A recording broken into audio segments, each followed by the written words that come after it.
FCI और हैफेड नहीं रहेगी तो हमारी मंडी में गेहूं या चावल खरीदेगा कौन? ये हमारे मौके के एमएलए एमपी जो हमारे किसानों के समर्थन में नहीं आ रहे, हम उनका हमारे सभी गांव में बाइकाट करेंगे और उनका गांव में आने पर पूरा विरोध किया जाएगा। गांव में हमारा बहुमत है, किसी गांव में मोदी का प्रतिनिधि ने बढ़न नहीं देवांगे। जब इस देश के लगभग बड़े चैनल एक तरह से मोदी की गोद में बैठे हैं, जब भी खबर सुनते हैं सारी एक तरफा होती हैं।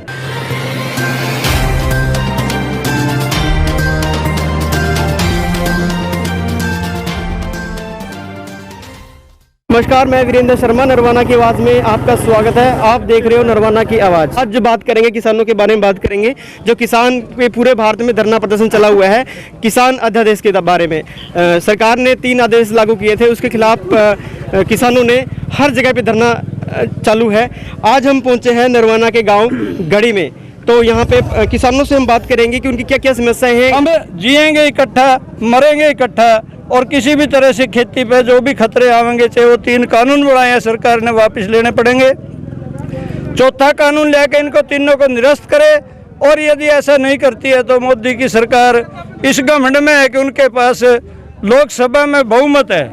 हम उन्हें ये संदेशा देना चाहते हैं, आपका लोकसभा में बहुमत हमने दिया था, और यदि आज आप उस बहुमत का नाजायज फायदा उठाते हो तो फिर ये फायदा हम भी उठावांगे। गांव में हमारा बहुमत है, किसी गांव में मोदी का प्रतिनिधि ने बढ़न नहीं देवांगे जब तक ये तीन कानून वापस नहीं हो जाएंगे।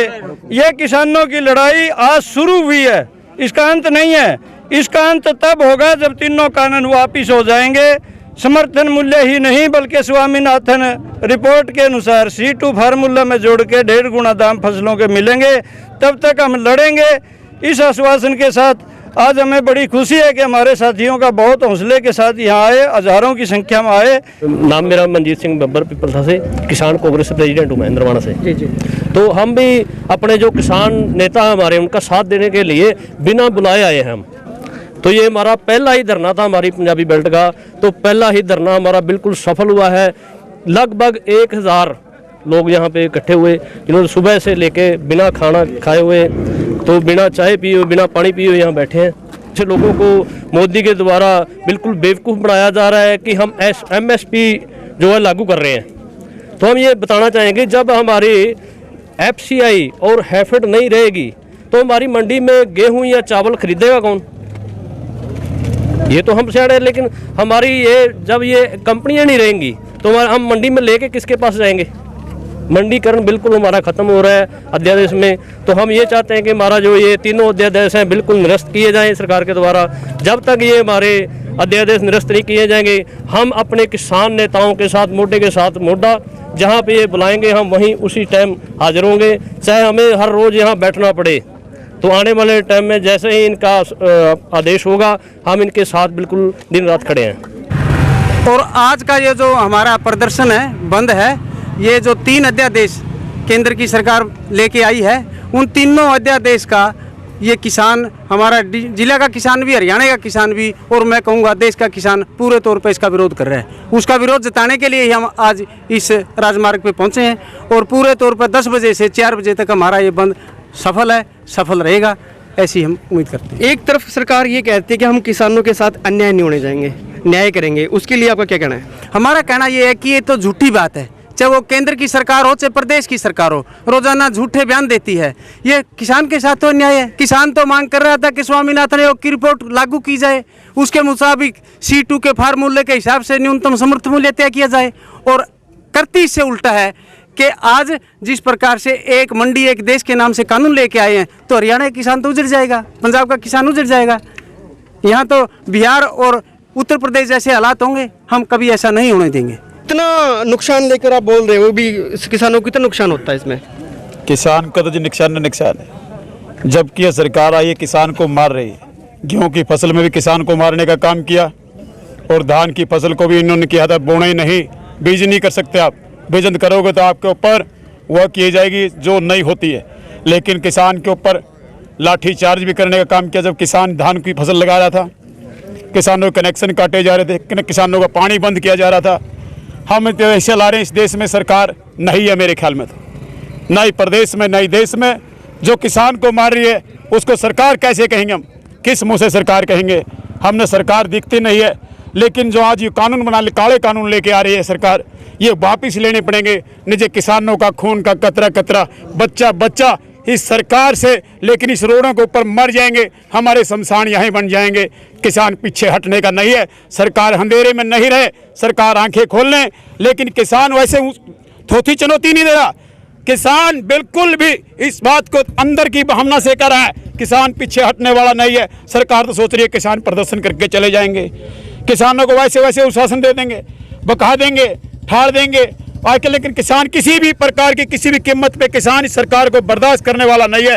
किसान तो अपनी रोजी रोटी का सवाल है, किसान कैसे पीछे हटे? किसान ड्रामा नहीं कर रहा, किसान की रोजी रोटी का सवाल है सर जी, रोजी रोटी का सवाल है किसान का। लेकिन किसान ड्रामा नहीं कर रहा, किसान के साथ में सरकार ड्रामा कर रही है। जो सरकार लेकिन आज सुबह से लेकिन 9-10 बजे से बैठे किसान सभी यहाँ पर बैठे हैं सर जी, कोई खाना नहीं, कोई रोटी नहीं, कोई पानी नहीं, अब तक प्यासे बैठे कितने कितने बुजुर्ग बैठे हमारे। हम इन बुजुर्गों को, ये बुजुर्ग हमारे लिए, आने वाली पीढ़ी के लिए, सबके लिए सवाल है, कैसे देखेंगे, कैसे बर्दाश्त करेंगे? सर जी आप ही सोचिए इस बात को, देखिए क्या हाल हो रहा है इन बुजुर्गों का। यह सुबह से लेकर शाम तक आज अपना घर बनाए बैठे सड़क के ऊपर। सर जी सबसे बड़ी मरने वाली बात तो यही है, सबसे बड़ी बात तो जुल्म की यही है। कैसे बर्दाश्त करेंगे? कैसे हिंदुस्तान के लोग सरकार मानते सरकार को? ये सरकार की हालात होती है कि आज बुजुर्गों को देखिए आप, आंखों में आंसू आ रहे हैं सब बुजुर्गों। क्या भाजपा और जजपा दोनों का गठबंधन है सरकार के अंदर, फिर दुष्यंत को ही कोसा जा रहा है, इसके लिए आप क्या कहना चाहते हैं? दुष्यंत को इसलिए कोसा जा रहा है कि हमारे हरियाणा में, इस राज्य में एक देवीलाल जी, उनके जो दादे थे वो एक महान पुरुष हुए, और उनके महान पुरुष के महत्व को देखते हुए लोगों ने उसको वोट दिए, समर्थन दिया।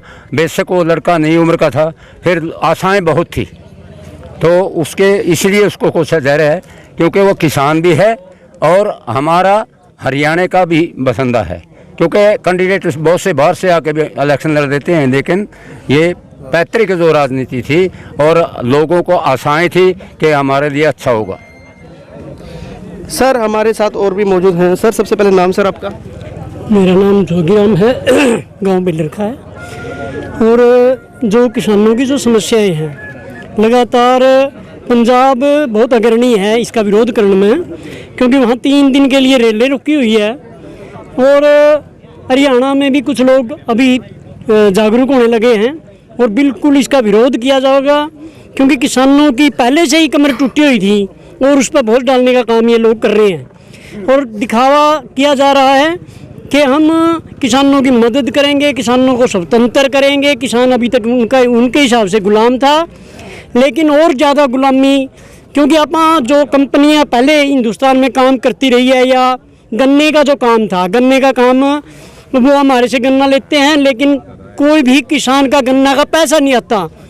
आड़ती का नाम यू सुरेंद्र है, यू जियालाल है, उसका नाम हम जानते हैं, उससे पैसा लेते हैं, एक आध औसकता कर गड़बड़।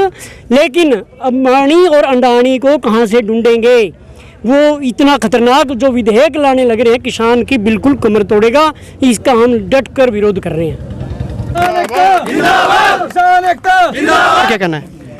तो ये किसानों का धरना है और मांगे हैं इनकी जायज़ है, और सरकार इन पे गौर नहीं कर रही है। इनको सरकार को मानना ही पड़ेगा, और किसान अपने हालत में किसी में रुकेंगे नहीं। जी सर। हाँ जी सर, सबसे पहले नमस्कार। नमस्कार जी, आपको भी, आपके दर्शकों को भी। मैं फूल सिंह शौकन, अखिल भारतीय किसान सभा हरियाणा का अध्यक्ष। आज हम जो ये धरने पे बैठे हैं, ये धरना नहीं है, ये बिल्कुल आज हम मोदी सरकार ने जो आज इस देश के किसानों के साथ ये काले कानून ला करके किसान को, मजदूर को, आड़ती को बर्बाद करने का जो रास्ता तय किया है, और देश को बड़ी बड़ी कंपनियों, मल्टीनेशनल कंपनी, विदेशी और देशी कंपनियों के हवाले करने का जो रास्ता दिया है, उसके खिलाफ एक आवाज़ बुलंद करने के लिए आज केवल यहाँ नहीं बैठे, नरवाना में नहीं बैठे, देश के कोने में आज करोड़ों किसान और मजदूर सड़कों पे बैठे हैं।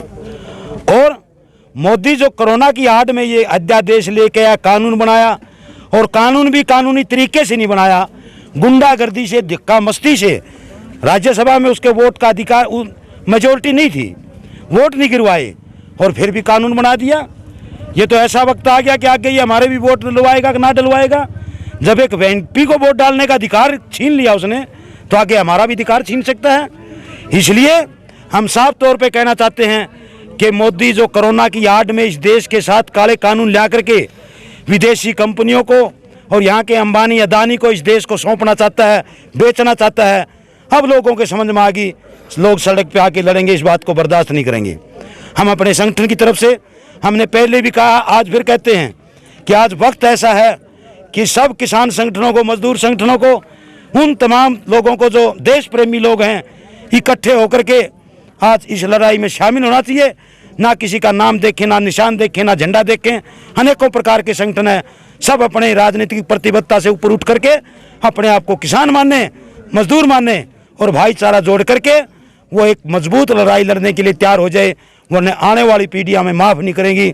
आने वाली पीढ़ियाँ जब हमसे पूछेंगी कि मोदी जी जब ये काले कानून ला रहा था आप क्या कर रहे थे, हम ये नहीं कह सकते कि दुष्यंत धोखा दे गया, इससे काम नहीं चलेगा। ये नहीं कह सकते कि कोरोना की वजह से हम बाहर निकले। हमें बिल्कुल ये कहना पड़ेगा कि हम लड़े, लेकिन इस तानाशाह पूंजीपतियों के बल के पैसे के ऊपर, जाति पाति के भेदभाव के ऊपर, हो सकता है ये कानून बनाने में कामयाब हो गया, लेकिन अब इस देश की जनता इसको कानून को लागू नहीं होने देगी और सड़कों पे आएगी, लड़ेगी और जीतेगी। ये मेरे को भरोसा है, ये हमारे संगठन को भरोसा है। मैं आज नरवाना के अंदर मेरे साथियों ने, मेरे बुजुर्गों ने ये जो हाईवे के ऊपर अपनी ताकत दिखाई है, आने वाले समय में भी एकताबद्ध होकर अपनी ताकत दिखाएंगे। और इस आंदोलन को जब तक हम अपनी रोजी रोटी की लड़ाई है, ये किसी व्यक्ति की या किसी चौधरी की लड़ाई नहीं है, ये हमारे रोजगार की लड़ाई है, इसमें आगे बढ़ चढ़ करके हिस्सा लेंगे। ऐसी उम्मीद करते हुए हम सबका धन्यवाद करते हैं और आपके चैनल का भी धन्यवाद करते हैं।